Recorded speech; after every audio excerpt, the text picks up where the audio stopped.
Merhaba arkadaşlar. Bugün Markov zincirine basitçe bir giriş yapmaya çalışacağım. Derler ki ne kadar doğru olduğunu bilemeyiz ama e, Rus matematikçi Andrei Markov işte göl kenarında oturuyormuş ve bir kurbağayı izliyormuş. İşte o kurbağa o nilüfer yapraklarının üstünde sıçrıyormuş. Bir sonraki adımda hangi yaprağın üstüne sıçrayacağını e, tahmin edebilir olduğunu fark ederek işte böyle bir yöntem geliştirilmiş denir. Buradaki temel prensip elimizde bir data, bir veri kümesi varsa e, belirli bir noktadan başlamak üzere bir sonraki adımda ne olabileceğini tahmin edebileceğimiz bir sistem oluşturmaya dayanıyor.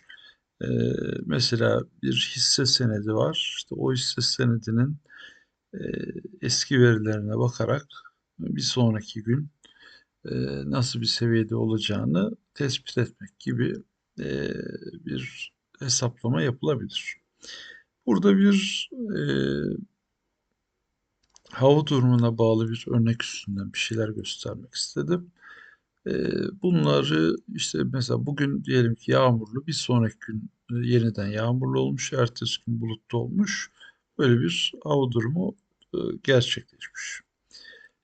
Burada farklı durumları tek tek tespit edeceğiz. Yani biz güneşli bir günde başladığımız zaman güneşli bir günde tekrar güneşli bir gün gelme ihtimali, ertesi gün yeniden bir güneşli gün olma ihtimali yüzde kaç?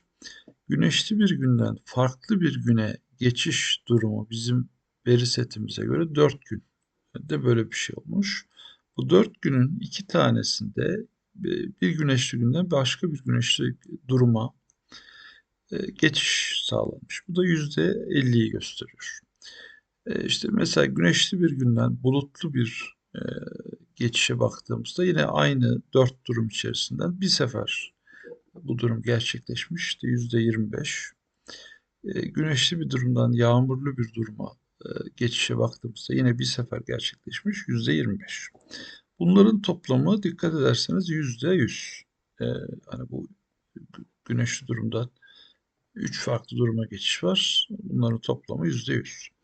Benzer bir hesabı işte yağmurlu hava içinde yapabiliriz. Yağmurlu bir günde bir sonraki günün yağmurlu olma ihtimali işte 5 durumdan ikisi %40.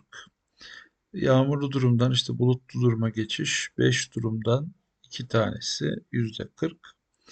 Yağmurlu bir durumdan güneşli bir duruma geçiş ihtimali 5 durumdan bir tanesi %20. Bulutlu durum içinde benzer hesaplar geçerli. İşte bulutlu durumdan başka bir bulutlu duruma geçiş 4 durumdan bir tanesinde gerçekleşmiş %25, %25, %50. Bunlar yine hepsi kendi içlerindeki toplamlarının %100 olduğuna dikkat edin. Şimdi bunu nasıl bir şekilde ifade edebiliriz? Bunu bir matris formunda ifade edebiliriz. İşte güneşli durumdan başka bir güneşli duruma geçiş hani %50 ihtimalle e, olacak ertesi gün için. Bunu böyle bir grafik şeklinde de gösterebiliriz. Bakın güneşli durumdan tekrar başka bir güneşli duruma geçiş %50. Mesela yağmurludan bulutluya bakalım. Yağmurludan bulutluya geçiş %40 e, gibi bir grafik şeklinde de genelde gösterilir. Şimdi peki biz bu tahminlemeyi nasıl yapacağız? İşte diyelim ki yine pazartesi gündeyiz ve güneşli bir gün. Ertesi gün için ne söyleyebiliriz? Bir sonraki gün için, diğer günler için neler söyleyebiliriz? Burada bu matrisimizi 1-0-0 aldım. Bu güneşli olduğunu anlamına geliyor. Eğer 0-1-0 olsaydı o zaman yağmurlu bir günde başladığımızı varsayıp diğer günleri hesap edecektik. 0-0-1 olsaydı o zaman da bulutlu bir e, günde başlayıp diğer günler ne olacağını tahmin edebilirdik. İşte bu az önceki matrisimizi çarparak bir sonuç buluyoruz. Hani bir sonraki günü bulacaksak bir daha çarpacağız. Bir sonraki günü bulacaksak bir daha çarpacağız. İşte bu öyle bir hesaba göre böyle bir sayıya yaklaşıp gidiyor. Bu tabii çarptıkça daha şey bir sayıya ulaşacak.